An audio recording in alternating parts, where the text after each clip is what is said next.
March மாதம் release ஆகக்கூடிய படங்களை பற்றி பார்க்கலாம். ஏஎல் விஜய் டைரக்ஷனில் காதல் ரீசெட் ரிப்பீட், பிரவீன் பாலசரவணன் டைரக்ஷனில் சதீஷ் நடிக்கிற படத்தில் முஸ்தபா, விஜய் ரங்கநாதன் டைரக்ஷனில் ஓ மை பட்டர்ஃப்ளை படமும் மார்ச் 6 ரிலீஸ் ஆக போகுது. அப்புறமா அனாமி படமும் மார்ச் 6 ரிலீஸ் ஆக போகுது. ரன்வீர் சிங் ஹீரோவாக நடித்த துரந்தர் படம் போன வருஷம் ரிலீஸ் ஆகி வெற்றி பெற்றது. இப்போது துரந்தர் பார்ட் 2 மார்ச் 19 ரிலீஸ் ஆக போகுது.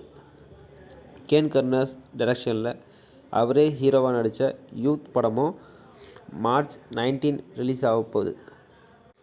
கீது மோகன்தாஸ் டைரக்ஷனில் யாஷ், நயன்தாரா, ருக்மணி வசந்த் நடித்த டாக்ஸிக் படமும் மார்ச் 19 ரிலீஸ் ஆக போகுது.